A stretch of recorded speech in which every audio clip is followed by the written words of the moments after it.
est-ce qu'on peut vraiment se libérer seul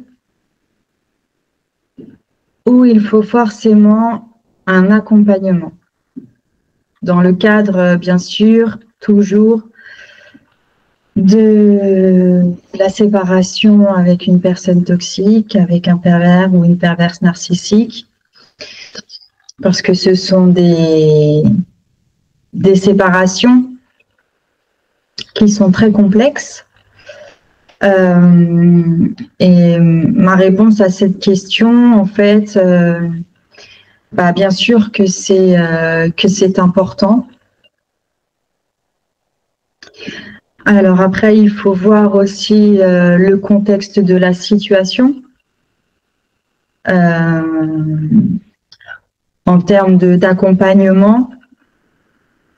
Mais en fait, plus la situation est complexe, plus la séparation est complexe et plus je vais conseiller d'être accompagnée sur différents niveaux et dans différents domaines et de bien choisir les personnes qui vont nous accompagner.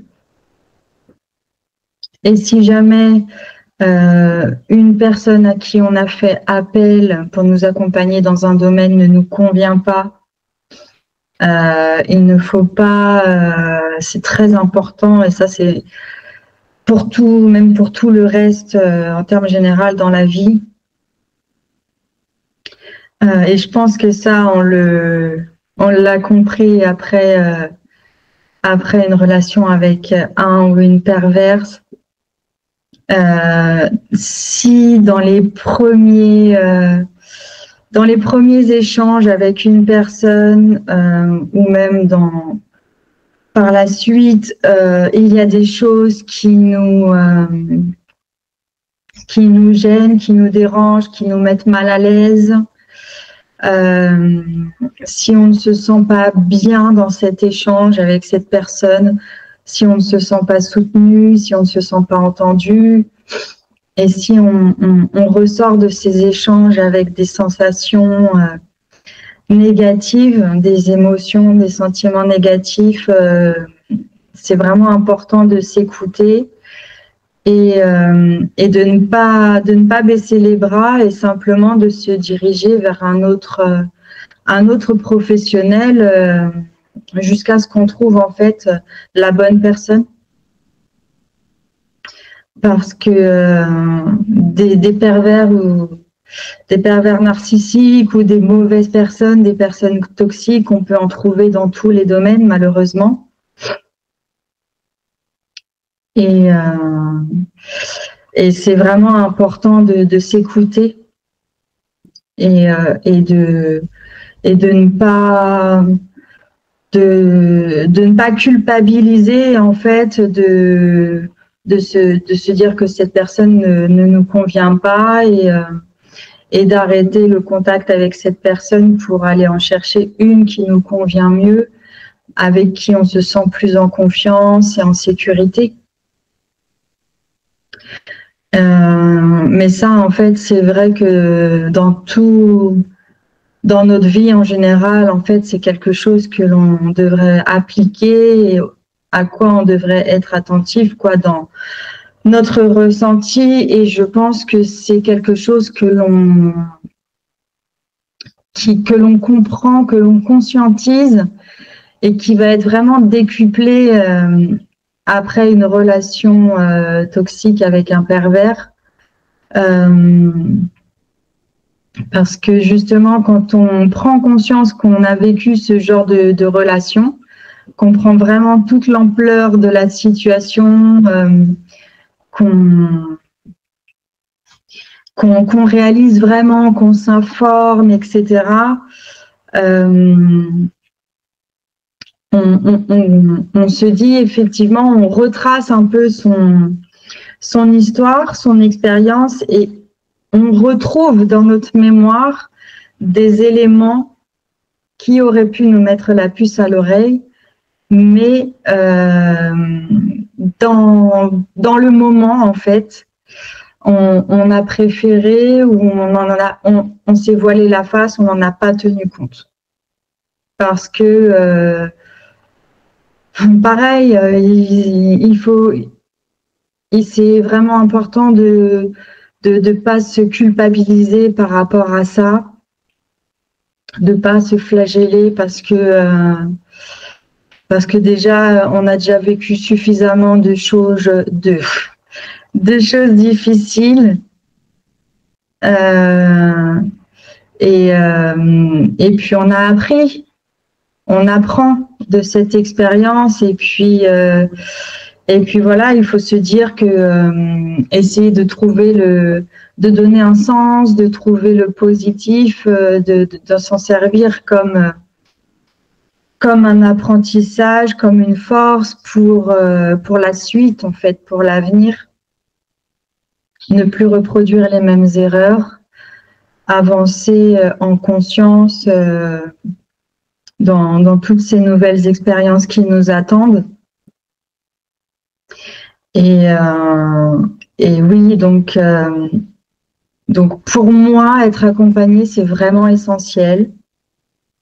Et plus le contexte de la relation de l'autre, du niveau de toxicité et de dangerosité de l'autre est élevé, plus le complexe de ce qu'on a construit dans la relation est important et plus il va falloir que l'on passe par des procédures importantes et plus il va falloir que l'on soit accompagné de professionnels compétents, expérimentés et en qui on sent vraiment qu'il y a un feeling, une entente, une confiance. Et ça, oui, pour moi, c'est vraiment essentiel. C'est vraiment la base. Et même si c'est pas autant complexe, mais que, par exemple, ça peut ne pas être complexe parce que c'est l'autre qui est parti et on n'a pas de retour, on n'a pas de soucis par rapport à ça puisqu'il est tout simplement parti. Mais que nous, on se sent extrêmement mal après ça. Forcément, je vais conseiller de se faire accompagner au minimum par un thérapeute, par un psychologue compétent et bienveillant.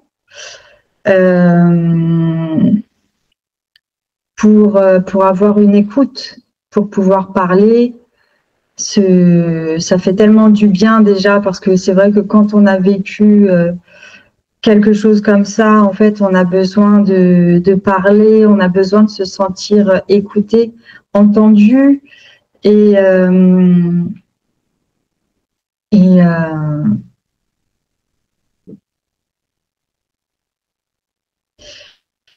ça aide énormément en fait dans la reconstruction, dans le fait que ça va nous éviter en fait de tout garder en nous, de ruminer, de souffrir et que ça dure. Parce que quand on n'essaye pas de se faire aider, quand on n'essaye pas d'en parler à des personnes qui sont en capacité de le faire, en fait, on va avoir tendance à tourner un peu en rond, en boucle au niveau des pensées.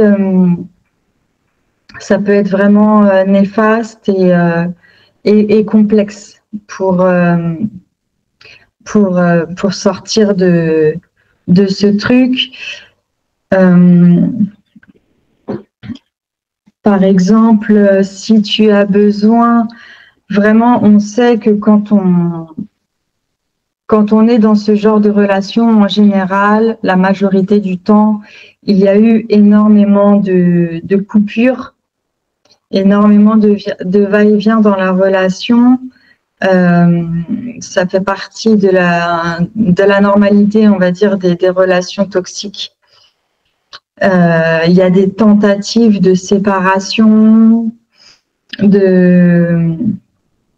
toi, tu vas essayer à plusieurs reprises de t'échapper de cette relation, mais bien sûr, c'est difficile parce qu'il y a toute cette ampleur, tout ce poids qu'est l'emprise.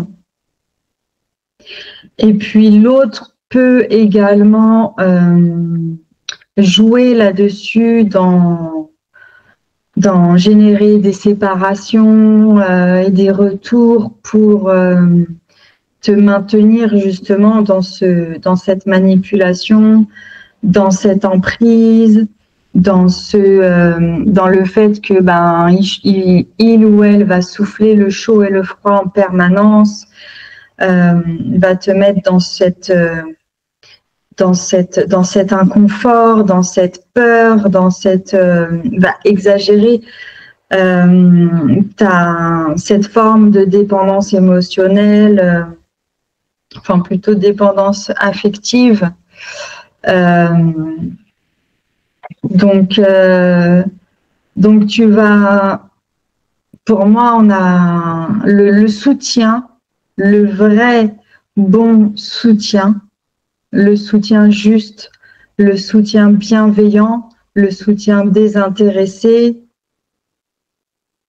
le vrai soutien, quoi, qu'on ne connaît plus quand on est dans cette relation, dans ce genre de relation. On ne sait plus ce que c'est, en fait, d'avoir affaire à des personnes justes, des personnes bienveillantes et désintéressées. On ne sait plus ce que c'est. Mais c'est très important de s'entourer, de garder foi, de garder espoir et d'aller chercher ces personnes-là. Parce qu'il y en a, bien sûr qu'il y en a. Bien sûr qu'il y a beaucoup de personnes toxiques. Bien sûr qu'il y a beaucoup de personnes intéressées et qui te font perdre espoir, qui te font perdre foi en toi, en la vie, en plein de choses. Mais c'est pour ça que c'est très important de trouver les personnes qui vont te soutenir, qui vont te guider, qui vont te donner des clés, de la force, du courage, qui vont te partager leur expérience. C'est essentiel, en fait. C'est essentiel parce que aujourd'hui, on fait face à un monde qui peut être parfois cruel. On peut rencontrer des personnes qui peuvent être vraiment cruelles, des vraies crapules. Et en fait, il faut pas. Je trouve que c'est dommage de vouloir rester en fait isolé, peut-être parce qu'on n'a plus la foi aux autres, on a perdu foi à l'autre, peut-être parce qu'on veut se prouver des choses à soi-même, ou je ne sais pas en fait. Ça peut y avoir beaucoup de raisons différentes, mais je trouve que c'est vraiment dommage parce qu'il y a malgré tout des personnes qui sont là et qui sont bienveillantes. Et même si tu les trouves pas du premier coup, il faut pas perdre espoir. Moi, je l'ai vécu personnellement. Hein, je sais très bien ce que c'est. Hein,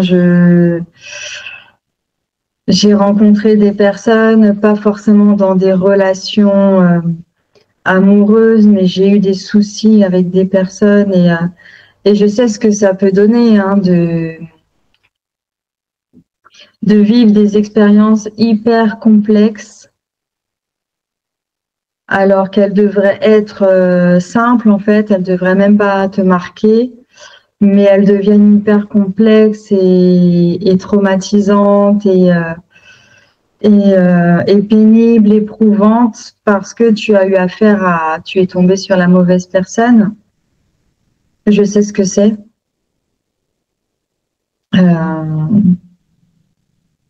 Ils peuvent être partout, ces gens-là. Ils peuvent se cacher derrière n'importe quel masque.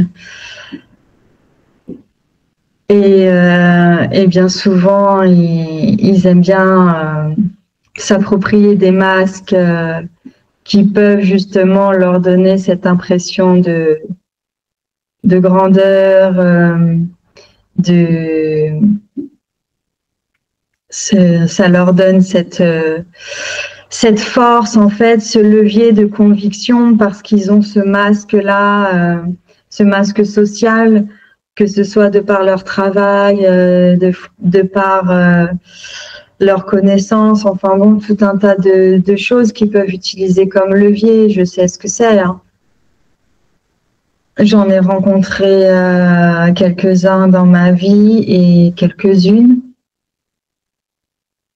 Je veux pas tout mettre au masculin parce que c'est complètement faux. Et je sais ce que c'est qu'une femme perverse narcissique. Je sais à quel point elles sont vicieuses. Et il faut pas rester seul en fait. Ça pour moi c'est essentiel. Moi je l'ai compris tard. Je l'ai compris tard vraiment. Si je devais refaire quelque chose en fait, moi-même en fait, si je me dis que par rapport à mon vécu jusqu'à présent, toutes mes expériences de vie, s'il y a quelque chose que j'aimerais changer, ce serait ça en fait. Ce serait ma fierté et cette sensation que j'avais de repli sur moi-même parce que je me sentais tellement incomprise et j'avais des sentiments de honte et tout un tas d'autres choses comme ça. Et j'étais en colère aussi parce que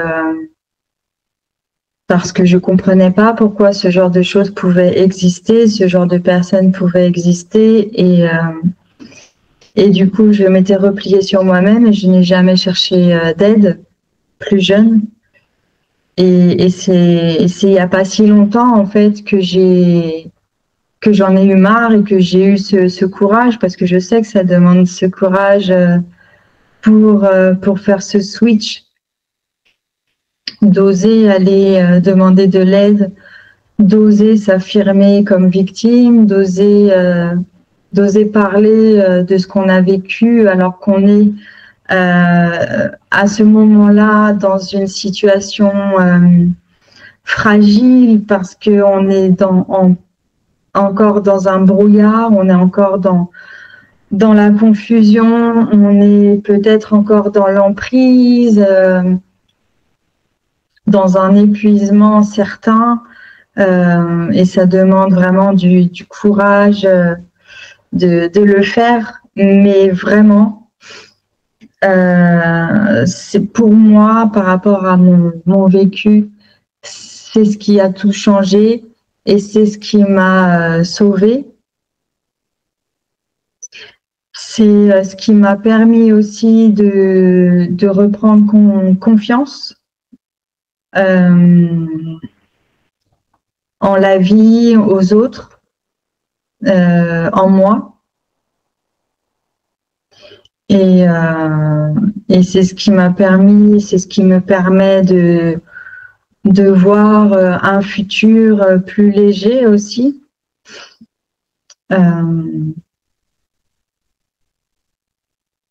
Ouais, c'est vraiment la chose.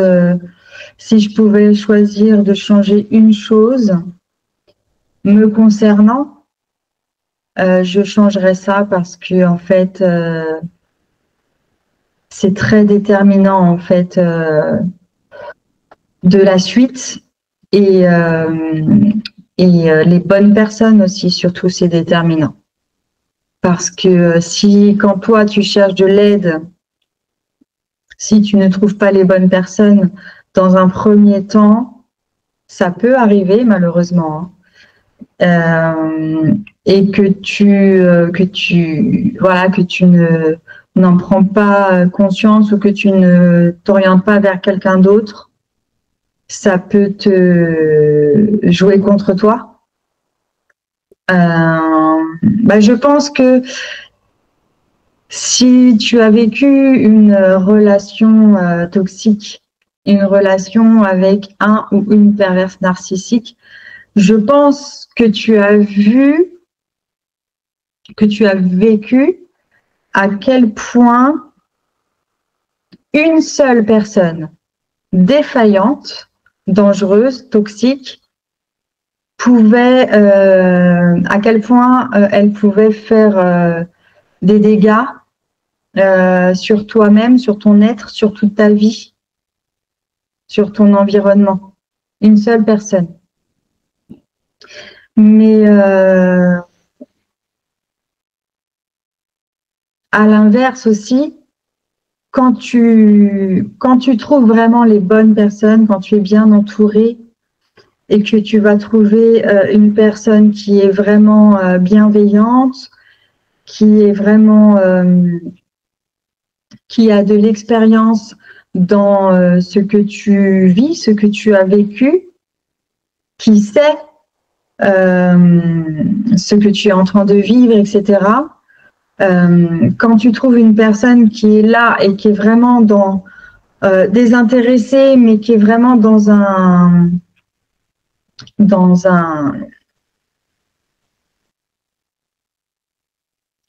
une démarche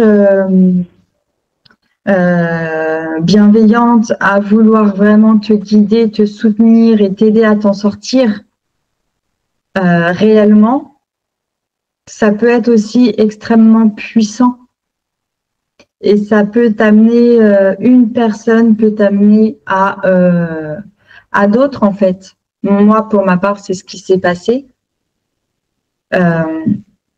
Et ça, tu le ressens, il faut s'écouter. On le ressent. Et je pense que, comme je l'ai dit tout à l'heure, après avoir vécu une relation avec un pervers ou une perverse, quand on a pris vraiment conscience de ce qu'on a vécu, qu'on s'est informé, qu'on est vraiment prêt ou prête à ouvrir les yeux là-dessus, sur la réalité, parce que la réalité, elle est difficile à accepter et parfois on a besoin de revivre plusieurs fois ce genre d'expérience pour trouver ce courage d'accepter cette réalité et d'y faire face en fait. Mais quand on le fait, après on est pleinement en capacité de reconnaître les signes, de les voir et de s'en protéger et de prendre des décisions et de faire la différence entre une personne avec qui on sent qu'il y a un malaise, on sent qu'on ne se sent pas bien, et une personne qui nous met en confiance et qui nous rassure et qui nous soutient vraiment de la bonne manière.